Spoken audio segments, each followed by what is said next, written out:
ইয়াতে গোট খাইছোঁ মহিলা উদ্যমিতা আঁচনিৰ ৰূপায়ণৰ কাৰণে। অসমত প্ৰতিটো সমষ্টিতে মই যাব চেষ্টা কৰিছোঁ যাতে মহিলা উদ্যমিতা আঁচনিটো আমি সকলোৱে বুজি পাওঁ আৰু আগলৈও এই আঁচনিটোৰ পৰা আমি যাতে সহায় পাই থাকিব পাৰোঁ। আজি আমাৰ শিলচৰ বিধানসভা সমষ্টিৰ গাঁও আৰু চহৰ এই দুইটা মিলিয়া 13,000 মহিলা আজি আমি মহিলা উদ্যমিতাৰ 10,000 টকাৰ চেক প্ৰদান কৰিম।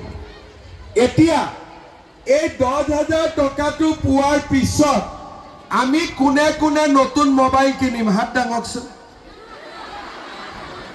কোনে নিকিনো? পাক্কা? আচ্ছা, যদি কোনেও মোবাইল নিকিনে তেতিয়াহ'লে মই আপোনালোকক এই আঁচনিটোৰ বিষয়ে দুই এষাৰ বুজাই ক'ম। অকণমান আমার বাংলাটো অত্যন্ত ভালো মানে খারাপ বাংলা ওর জন্য আমি আসামিয়া ভাষাতে বলার চেষ্টা করব। আপনার বুঝি পাবো না? বুঝি পাবো না নাই? হ্যাঁ, বাংলাটো অল্প অল্প বলতে পারি না তো খারাপ হয়ে যায়। লম্বা লম্বা লেকচারে খারাপ হয়ে যায়, ঠিক আছে? ছোট লেকচারে ঠিকই থাকে। আমাকে শিখাই দিবেন? ঠিক আছে, আপনার বাড়িতে যাবেন, ভাতটাও খাবে আর সঙ্গে সঙ্গে বাংলাটাও শিখবেন, হবে? ঠিক আছে, ভাত শুধু ভাত খাবে না, ভাতের সঙ্গে মাছও খাবে, ঠিক আছে? ইলিশ মাছ দিতে হবে, হবে? ঠিক আছে। এতিয়া অলপ আগতে আমি আপোনালোকক টিভিত এখন সিনেমা দেখাইছিলোঁ। সিনেমা মানে অডিঅ' ভিজুৱেল। তাতে প্ৰধানমন্ত্ৰী ডাঙৰীয়াই কৈছে যে আমি ভাৰতত 3 কোটি মহিলা লাখপতি দিদি বনাম, লাখপতি মহিলা বনাম। 3 কোটি মহিলা লাখপতি দিদি মানে কি?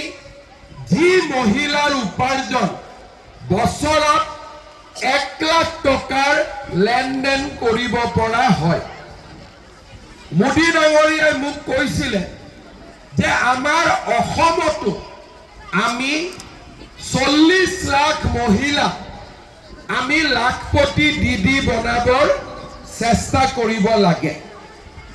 ইমান দিনে আমি কি কৰিছিলোঁ? আপোনালোকৰ সেলফ হেল্প গ্ৰুপ আছে, আমি ৰিভলভিং ফাণ্ড দিওঁ আৰু আপোনালোকে বেংকৰ পৰা লোন লয়। আমি চিন্তা কৰিলোঁ যে গ্ৰুপত যদি আমি বেংকৰ পৰা লোন লওঁ, ব্যৱসায় কৰোঁ, লাখপতি হওঁতে বহুত দিন লাগিব। সেইকাৰণে আমি ঠিক কৰিলোঁ যে 4 লাখ সেলফ হেল্প গ্ৰুপ আছে, প্ৰত্যেক গ্ৰুপে 10টাকৈ সদস্য থাকে। 4 লাখ ইনটু 10 40 লাখ মহিলা। এই 40 লাখ মহিলাই যদি ঘৰত কিবা নহয় কিবা এটা কাম কৰে, আমাৰ মহিলাসকল নিশ্চয় লাখপতি বাইদেউ হ'ব পাৰে। মই শিলচৰৰ দুগৰাকী মহিলাৰ কথা ক'ম। আমাৰ শিলচৰ সমষ্টিৰ সুৰভি শ্ৰী উন্নয়ন ভিঅ আৰু কৌশল্যা মহিলা CLFৰ লক্ষ্মী আত্মসহায়ক গোট। ইয়াতে আমাৰ কৃষ্ণা দাস বাইদেউ আছে।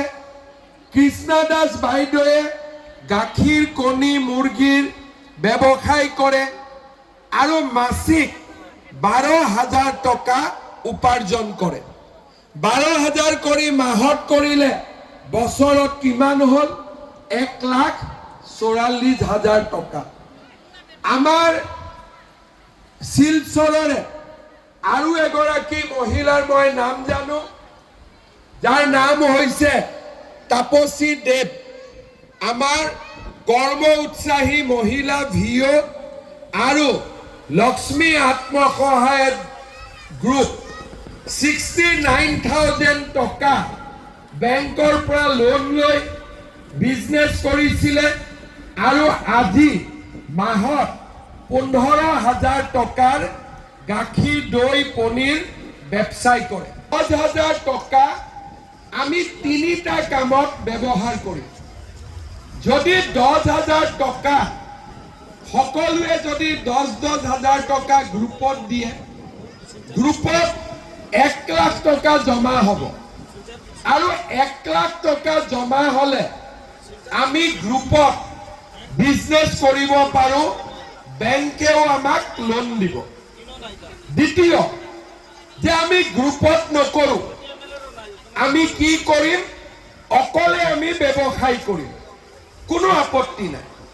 আমি চিলাই মেচিন ললো, হাল ললো, ঘৰত আমি গৰু পুহিলো আৰু আমি সৰু সুৰা দোকান পোহাৰ আমি ব্যৱসায় কৰিলো। আমাৰ 10,000 টকা আমি ভাল কামত খৰচ কৰিলো। নম্বৰ 3, পৰিমল শুক্লবৈদ্য ডাঙৰীয়াই ভাষণত কৈ আছিলে যে নৰ আৰু নাৰী, পুৰুষ মহিলা লগ লাগিয়ে এখন ভাল ঘৰৰ সৃষ্টি হয়।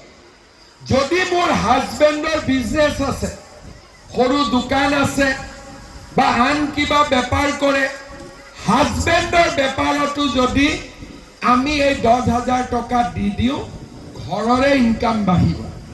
তাৰ মানে গ্ৰুপত দিব পাৰো, হাজবেণ্ডৰ ব্যৱসায়ত দিব পাৰো, নহলে আমি নিজৰ ব্যৱসায় এটা আৰম্ভ কৰিব পাৰো বা যি ব্যৱসায় চলি আছে তাতে আমি এই 10,000 টকা লগাই দিব পাৰো। 6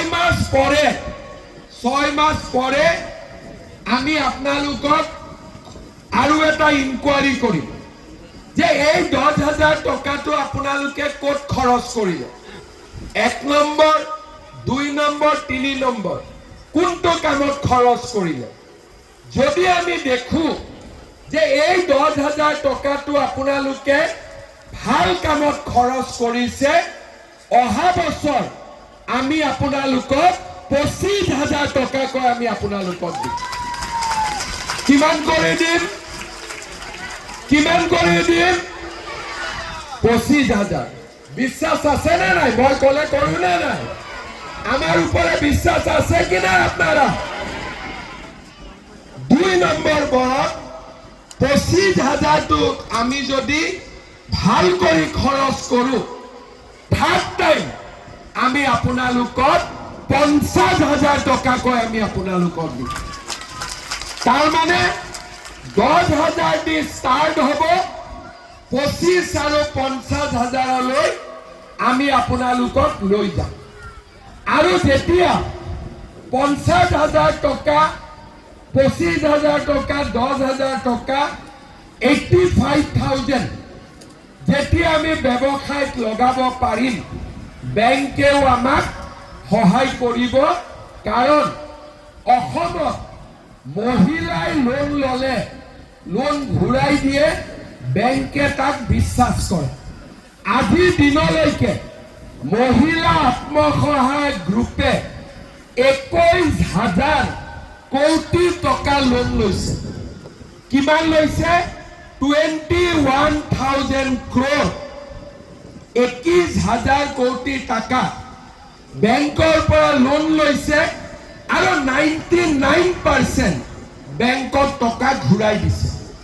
সেইকাৰণে মহিলাক বেংকে বিশ্বাস কৰে। যদি আমি 10,000, 25,000, 50,000 টকা আমি যদি ভাল কৰি খৰচ কৰো, আমি নিশ্চয় লাখপতি দিদি, লাখপতি বাইদেউ আমি হ'ব পাৰিম। যি কৰিছো আৰু যি কৰিম বুলি কৈছো আমি কৰি আছো। যেতিয়া অৰুণোদয় আৰম্ভ হৈছিলে, কংগ্ৰেছে কৈছিলে যে এটাতে বন্ধ হয়ে যাবে ইলেকশনের পরে। বন্ধ নহল। 830 টকা, 1,000 টকা, 1250 টকা ই ডাঙৰ হৈ গৈ আছে। এইবাৰ আমি কি কৰি আছো যে 1 জানুৱাৰীৰ পৰা আপোনালোকে যেতিয়া গেছৰ চিলিণ্ডাৰ কিনিব 250 টকা আমি সাবসিডি আপোনালোকক দি দিম। তাৰ মানে 950 টকাৰ গেছ চিলিণ্ডাৰ আপোনালোকে 700ত পাব। 550 रुपीजर गैसर सिलिंडर आपनालुके 300 टकात आपनालुके घरत पाई যাব। ছোৱালী কলেজত গৈছে, আমি হায়াৰ সেকেন্ডাৰীত 1000 টকা, ডিগ্ৰীত আমি 1250 টকা, আজি ইউনিভাৰ্চিটিত গলে 2500 টকা মাহত। 27 তাৰিখে আমি আৰম্ভ কৰিম নিযুত মইনা স্কিম। আজি বিনামূলীয়াকৈ আমি চাউল পাইছো। বেমাৰ হলে 5 লাখ টকাৰ আমি ট্ৰিটমেন্ট পাওঁ। আৰু এইবাৰৰ পৰা 7 নৱেম্বৰৰ পৰা আমি চাউলৰ লগতে আপোনালোকক আমি ৰেচনৰ দোকানত দালিও কম দামত দিম, চেনিও কম দামত দিম আৰু নিমখো আমি কম দামত দিম।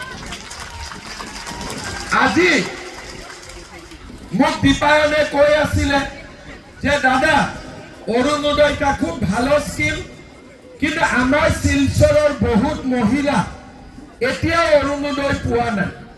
সেইকাৰণে আজি মই শিলচৰৰ ৰাইজৰ কাৰণে নতুনকৈ আৰু 3000 অৰুণোদয় মই দি থৈ গৈছো, যাতে দুখীয়া মানুহক দীপায়নে দি দিব পাৰে।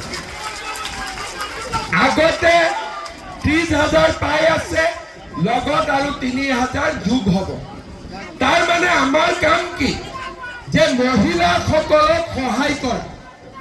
আজি মহিলাসকলক আমি মহিলা উদ্যমিতা লাখপতি বাইদেউ, অৰুণোদয়, ছোৱালীক নিযুত মইনা, ক্লাছ 9ত চাইকেল, ভাল ৰিজাল্ট কৰিলে স্কুটি, আৰু চৰকাৰী চাকৰি পঞ্চায়তত 50% মহিলাৰ কাৰণে ৰিজাৰ্ভেশ্যন। এতিয়া আমি অকল উন্নয়নে কৰা নাই, আমি অকল মহিলাক টকা দিয়া নাই, লগত আমি মহিলাৰ জীৱনৰ পৰিৱৰ্তনৰ কাৰণে কাম কৰিছো। আজি মই অসমত চাইল্ড মেৰেজ, যদি কোনোবা বাচ্চাতে ছোৱালীক বিয়া দিছে তাকো মই বন্ধ কৰিছো, যে নহয় সৰু বয়সত ছোৱালীক বিয়া নিদিব, পঢ়া শুনা কৰি বিয়া